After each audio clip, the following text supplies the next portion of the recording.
뭔지만 보세요. 자, 저희가 이제 개념미술의 전개를 쭉 설명하면서 우리 그때 시험에 나왔던 거 이거였죠? 요 기출입니다. 기억나시나요? 가로치기 물었잖아요. 그때 왜 벽 드로잉 하면서 그거하고 같이 개념미술 솔루잇이 처음에 어디에서 발표가 되었느냐 이거 개념 이거 용어 써라 개념미술에 대한 단편 혹은 논평이라고 해서 그때 시험에 나왔던 이거 쓰는 문제 나왔잖아요, 그죠? 그러니까 여러분들이 이런 거 외우셔야 되는 거야. 그러니까 이게 개념미술의 전개가 즉 조류의 근원은 미니멀리즘을 보고 있는데 우리는 조류의 근원 이전에요. 완전 기원으로 본다면 이미 다다에서부터 시작이 됐어요. 그죠? 누구? 바로 뒷상의 오브젝트, 레디메이드. 그죠? 그러니까 여기서 조류의 근원이라 본 것은 그래도 이제 가장 인접된 근원을 본 거고요. 그 기원은 사실은 레디메이드였어요. 그죠? 개념미술 나왔잖아요. 그죠? 이렇게 진행이 된 상태에서 일반화적인 시작은 솔루잇이 강령을 만들었죠. 4대 강령. 그러면서 개념술에 대한 단평 혹은 개념술에 대한 논평 이게 그때 시험에 나왔던 가로치기로 나왔던 이게 이제 일반화의 시작이었고요.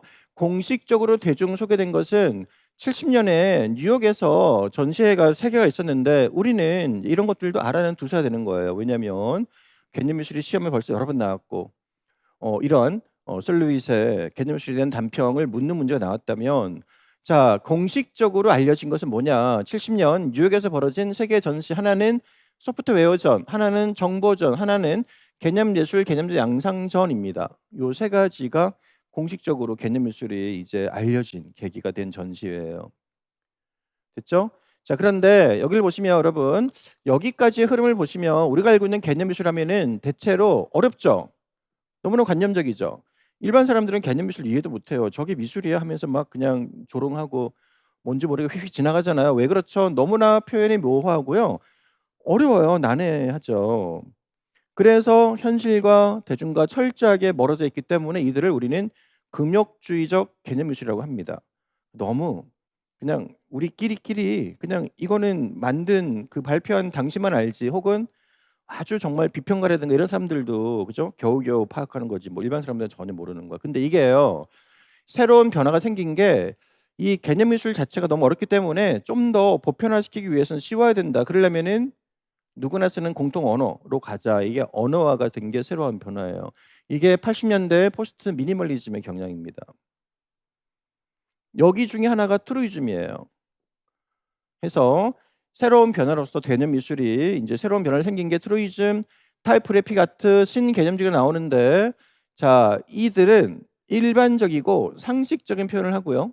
그래서 언어를 쓰기 때문에 대중들이 보기에도 너무나 쉬워요. 일단 문장이 읽히니까. 그리고 어떨 때는 또 보면은 또 재밌어요. 자기와 관련된 문장이 나오거나 단어가 나오거든. 그래서 또 여기서 버튼을 누르시오 하면 또 누르면 돼요. 또 참여도 가능한 거야. 아시겠죠? 이렇게 이제 변화가 생겼는데 그 중에 하나가 트루즘이다라는 거예요.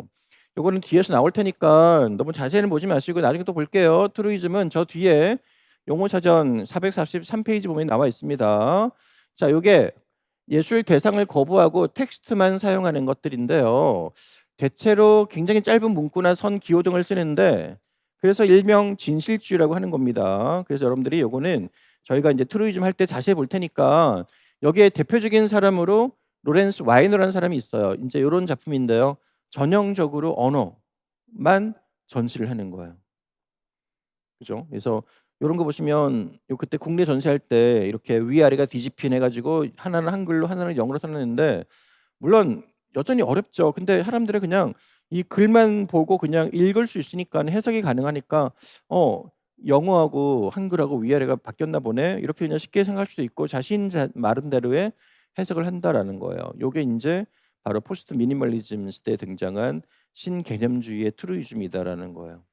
자 여기에 대표적인 사람을 제가 이 사람 넣었는데 언어를 쓰는 사람이 이 사람이 있는 게 아니잖아요. 여러분들 알고 있는 우리 미술사 시간에 배웠던 사람 언어를 쓰는 사람 누가 있죠? 거기 지금 저 사전에 나와 있는 것처럼 언어 개념화라고 해서 여러분들이 대표적으로 알고 있는 대표적인 사람 누구예요? 제니 올처. 그렇죠? 그리고 또 누구 있어요? 그 광고 형식을 이용해서 그죠? 여성의 어떤 인권을 설명한 사람 바바라 크루거. 이런 사람들은 언어가 굉장히 중요하게 작용하잖아요. 이번에 시험 나왔던 브루스 노만도 네오나트지만 언어를 사용합니다. 아시겠죠? 따라서 이제 그런 경우가 언어를 쓰기 때문에 일반인들에게도 친숙하고 대중적인 바로 포스트 개념 미술에 사용이 된다. 즉 트루이즘이다라는 거예요. 아시겠죠? 그래서 여러분 트루이즘의 용어를 그렇게 이해하시면 되겠습니다. 자, 일단 여기까지 보시고 다시 본 내용 볼게요. 자, 그래서 이제 여기 나오는 트루이즘, 즉 전광판을 이용한 트루이즘 시리즈 바로 제니 월처를 얘기를 하고 있네요. 그죠? 네. 그래서 이제 이 제니 월처 역시 이 방면의 선구자다. 됐죠? 네. 그래서 이 방면이라는 게 뭐죠? 버추얼 아트. 그래서 이제 그녀는 제니 월처는 뭐 이렇게 단편 소설에서 영감 얻어서 첫 버추얼 아트를 만들었다 해놓고 이제 이렇게 뭐 쭉 설명하고 있어요. 네, 그 내용은 굳이 볼 필요 없어요. 그죠? 네, 그래서 뭐 이런 부분들은 굳이 우리가 암기할 사항은 아니고 이제 이런 버추얼 아트가 이제 좀 더 전개가 되고 제니 월트는 어떤 작업을 했고 이런 걸 설명을 하고 있는 거예요. 굳이 찾을 필요는 없어요. 그래서 이제 나중에는 이제 좀 더 많은 사람들이 참여해서 센스 8 VR 이를 이용한 다양한 버추얼 아트도 선보였다. 그러면서 이제 90년대는 보다 더 이제 미술관에 더 알려지면서 나중에 이제 이렇게 가상현실 새롭게 등장한 매체 VR전이라는 게 이제 90년대에는 완전히 사람들에게 하나의 이제 뭐 우리가 뭐 예를 들어서 뭐 유명한 인상파 미술을 보는 것처럼 굉장히 이제 대중화되었다라는 거예요. 그런 것들이 이제 더 나아가서 96년 그죠? 스페인에서 열린 아트 페어에서 역시 가상현실이 굉장히 이제 보편화가 되어서 알려졌다. 이런 얘기들은 그냥 암기할 사항들은 아니에요. 중요한 건 아니고 그냥 과정으로 보여주는 거라서 그다음 페이지 됐죠? 네. 그래서 여러분들이 이 가상현실 했을 때는 일단 지금 요 페이지에서 가져갈 것은 제프리 쇼의 작품 그죠? 두 개 중에 특히 하나는 아직 안 나온 거 그리고 우리는 이것을 미술에서는 이제 버추얼 아트라는 개념으로 보고 있고 덩달아 이제 개념 미술에 나왔던 트루이즘도 결국은 그죠? 이 작가에 따라서는 그런 언어를 이용해서 바로 이제 버추얼 아트를 또 시도하기도 한다는 얘기를 했습니다. 알겠습니까? 자, 그다음에 이제 이렇게 이 현대미술 사전에는요. 미술사적 얘기만 있는 것이 아니라 가끔 미학이나 이 미술 이론적 용어도 있습니다. 이 감정이입이 나오네요. 이럴 때는 이제 개념만 체크해 두세요. 공간, 동정의 뜻이다 이렇게 해 가지고요. 이 그 동정이란 자체는 요거는 근데 글쎄요. 이 공간은 이거 오타가 아닌가 싶은데요. 공감이 아닐까요? 이 용어 사전도 오타가 있나 봐요. 여러분들 책에도 공간이라 돼 있어? 공간이 말이 안 되죠. 공감이겠죠. 공감이 감정이입 아니에요. 오타 같아요. 인간을 비롯한 모든 사물에서 나타나는 표정 현상에 자신의 감정을 투사, 대상이 가지는 고유의 감정을 추측하는 심적 활동이다. 문장이 좀 긴데 줄이면은 동정, 공감하는 거예요. 이게 감정이입이에요. 됐죠? 그래서 여기서는 뭐 다른 것보다 여기 립스라는 사람이 나오는데요. 자, 이제 미학 파트입니다. 독일의 철학자 립스라는 사람은 미를 관조할 때 관조라는 게 뭔지 아시죠? 관조가 그죠? 네, 우리가 뭐 예를 들어서 이제 어떤 작품을 볼 때 굉장히 침착하게 차분하게 파헤치면서 이제 관찰하는 거죠. 바라보는 거. 미를 관조할 때 이 대상과 그 대상을 경험하는 주체의 감정이 하나를 일치하는 상태 뭐라고요? 이게 감정 이입이다라고 했었죠. 자, 우리는 여러분 요거를 기출 시험에서 무슨 미술 교육론에서 이미 우리는 배운 게 있습니다. 자동이라 누구죠? 로엔펠트 그리고 몰입론 누구죠? 그죠? 칙센미아예요. 그죠? 따라서 이 사람들은 창의성 중심 미술 교육론자로서 창의성을 강조하면서 그 작품과 내가 작가와 혹은 그린 사람이 그 소재 속에 작품의 어떤 소재 속에 하나의 감정이 되는 것이 자몰입, 돌입 혹은 자동이라 혹은 몰입론이라 말씀드렸습니다. 이런 것들도 다 이 감정 이입과 관련된 것들이에요. 자, 그리고 이제 유명한 사람 나오네요. 보링거의 바로 추상과 감정 이입. 제가 요거를 미학론 파트에서 보링거는 시험이 옛날에 객관식 때 나왔기 때문에 외워야 된다라고 얘기했습니다. 보링거의 감정 이입에서는 기억나시나요? 바로 이제 추상 충동하고요, 그죠? 네, 두 가지 충동이 있었어요. 자, 이 개념을 뭐를 감정이입 개념을 예술 창작의 욕구를 북돋는 원동력의 하나로 규정지었다. 이럴 때 여러분들은 이 감정이입을 가로치기 할 수 있어야 됩니다. 다시 얘기해서 보링걸은요, 추상 충동과 감정이입 충동 두 가지를 제시하면서 이 추상 충동 그리고 감정이입 충동이 현대 미술의 양대 축으로 이제 진행이 된다라는 중요한 관점을 지었죠.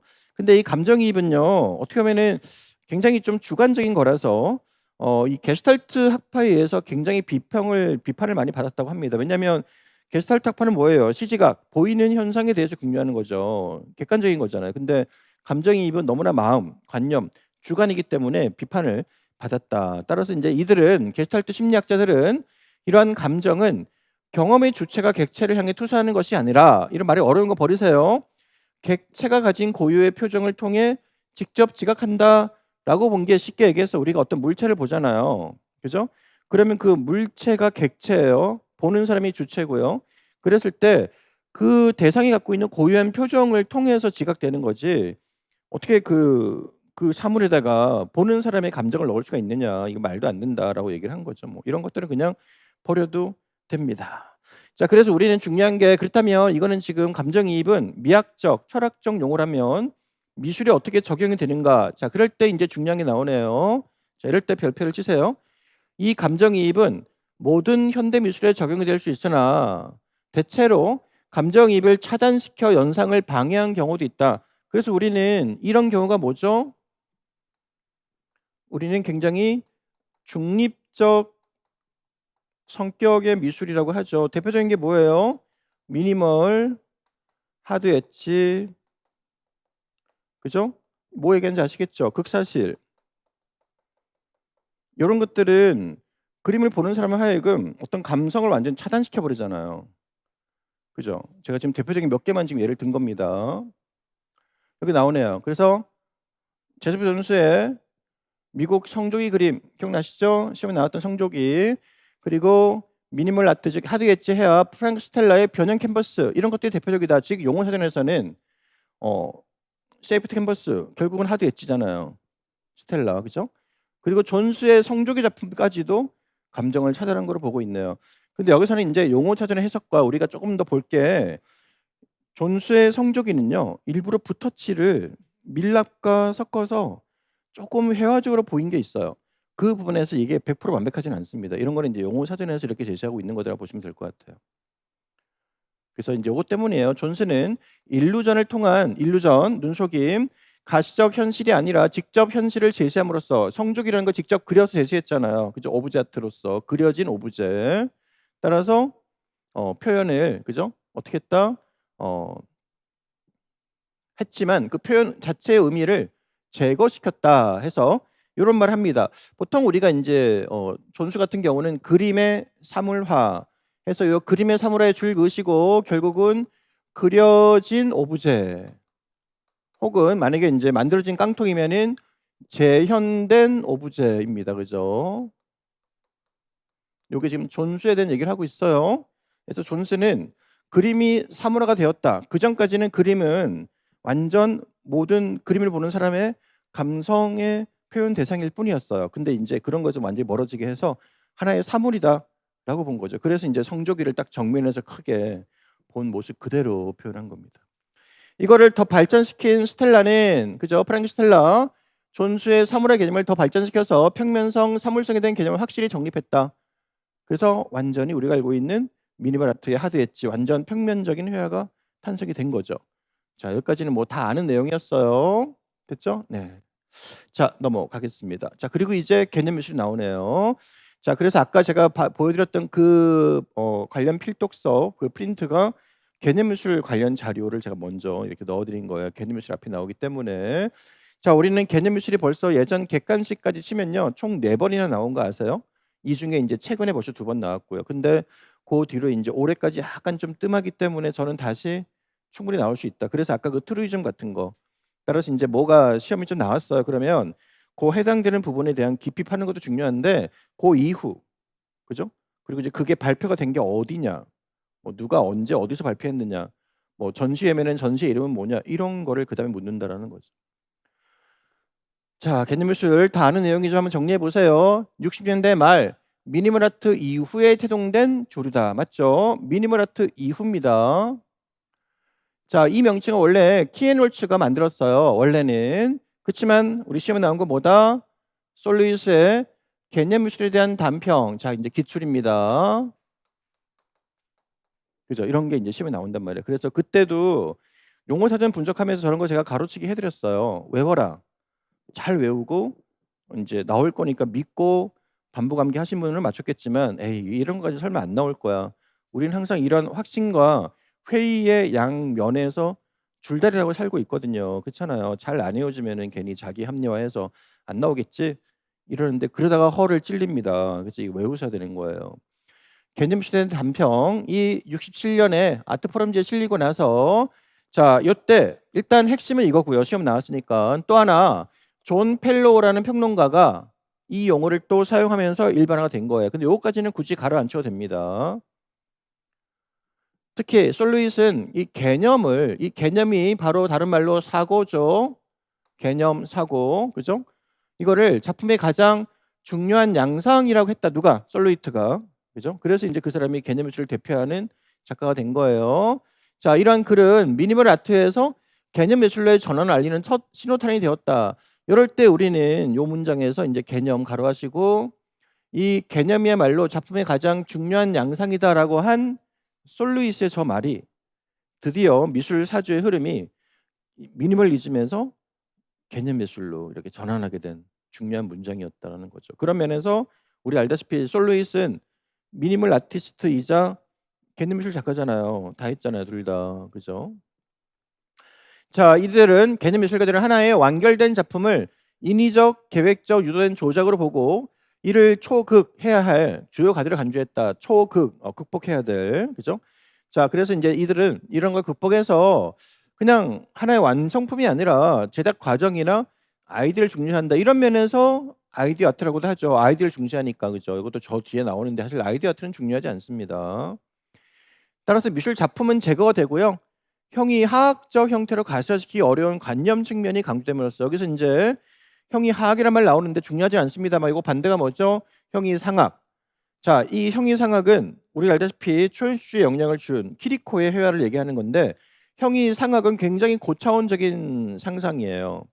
형이 하학은 허리 아래쪽이라는 뜻이에요. 굉장히 물질적이고 단순한 이런 물리를 얘기를 하는 거예요. 자, 따라서 이제 이 사람 여기서 나오는 이 얘기는 형이 하학 형태로 가시화시키기 어렵다. 이게 관념 측면은 그렇다는 얘기예요. 그러니까 이제 관념이라는 것은 쉽게 표현하기 힘든 거예요. 아주 쉽게 표현하면은 형이 하학이 될 텐데. 그래서 관념은 너무나 고차원적이어서 대체로 형이 상학적입니다. 자, 어쨌든 간에 그렇기 때문에 정신적 이미지의 전달이 부각이 된다라는 거예요. 자, 그래서 이제 개념 예술은 대체로 이론에 치중한 미니멀 아트의 당연한 귀결이자 반발로 간주되고 있다. 이렇게 했을 때 왜 반발일까요? 귀결은 알겠어요. 미니멀리즘도 굉장히 개념적이었잖아요. 근데 왜 반발일까요? 미니멀리즘은 뭐가 있다? 미니멀리즘은 굉장히 사물성 자체를 갖고 있어요. 즉, 이 자체가 물질로 다가온다라는 거죠. 이게 바로 시험에 나왔던 저드가 얘기한 특정한 사물, 그죠? 이스테픽 바로 오브젝트였죠. 그죠? 특정한 사물. 근데 개념은 이 사물성 자체를 거부하잖아요. 사물이 아예 없죠. 뭐가 남아 있어요? 그냥 사고, 즉 관념만 남아 있으니까 여기서 이제 반동으로 보는 거죠. 그러니까 이제 미니멀의 계승이자 반동인 거야. 알겠죠? 그래서 이런 것들을 이렇게 정리할 수가 있다라는 거고요. 자, 다음 페이지. 자, 그렇다면 계속 볼게요. 뭐 이 나머지 말들은 뭐 로버트 스미스 말도 나오고 하는데 그냥 넘어가시고요.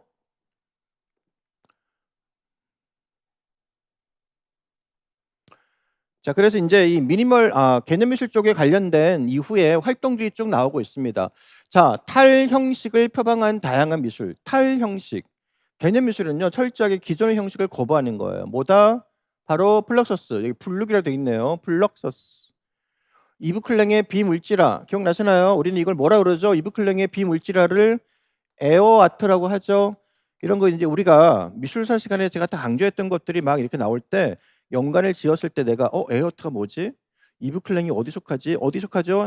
유파는 바로 누보 레알리즘, 그죠? 그래서 이 이브 클랭이 바로 이제 뭐 물감의 파란색을 모델 몸에 묻혀서 이제 인체 행위 예술도 했습니다만 자신의 만든 색 이브 클랭의 블루라고 해서 그런 것들 자체는 굉장히 물질이 없는 비물질이기 때문에 일종의 공기다라고 해서 에어트라고 했었잖아요. 그죠? 그다음에 이제 과정 미술 같은 걸 들 수가 있다. 그러나 아까 얘기했듯이 최초의 선구자는 누구다? 다다의 바로 뒷상이다. 아까 얘기했어요. 기원은 어, 뒷상이다 해서 레드메이드 얘기 쭉 나와 있네요. 일상용품의 목적과 장소의 박탈을 통해 습관화되는 인식을 전환시켰다. 따라서 바로 종래의 기교 형식 낭만이 제거된 새로운 미술 개념을 창조했다라고 해서 이때 가로하면은 이럴 때 이제 여러분 요 문장을 그대로 제시하고요. 요 문장을 제시하고 만약에 여기를 가로치잖아요. 그러면 여러분들 중에는 고민이 될 거예요. 레디메이드냐, 오브제트냐, 그죠? 기성품이냐 이런 몇 가지 단어가 막 떠오를 겁니다. 그래서 이런 발췌독에서 문장체로 보면서 가르치게 하는 게 중요하다. 레디메이드 가르치게 하시고요. 레디메이드로 대변된 뒷상의 미학은 당시 만연한 다다와 더불어 60년대 개념 시각의 아주 정신적 영감의 원천이 되었다. 레디메이드예요. 오브제트가 아니라. 그러니까 오브제트는 좀 더 큰 개념이고요. 레디메이드로 보는 게 맞습니다. 됐죠? 네. 그래서 이제 계속 보시면 자, 이제 가치 파괴적 성향을 딛고 있다 등등 되어 있네요. 네. 그리고 자, 그리고 이러한 경향의 독보적인 존재이자 대표적인 개념 예술가인 바로 미술과 언어의 구성원이기도 한 누구 시험에 나왔죠? 요셉 코주스. 자, 이럴 때 이제 시험 나온 거니까 역시 기출 쓰시고요. 하나 그리고 세 개의 의자 시험 나왔잖아요. 기출. 맞습니까? 이 사람의 단체가 미술과 언어예요. 이럴 때 우리는 요거 별표 쳐야 될까 안 쳐야 될까요? 예, 저는 쳐야 된다고 봅니다.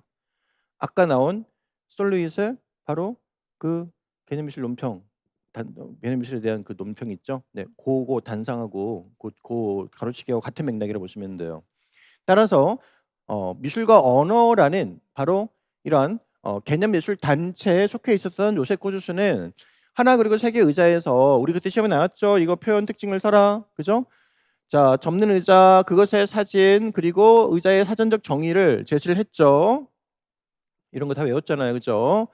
그리고 그 외에 아이디어의 아이디어스 예술에서는 사전의 한 부분을 그대로 발표했죠. 그냥 전시를 하고 있는데 그냥 캔버스에 그죠? 단어들만 쭉 인쇄돼 있었잖아요.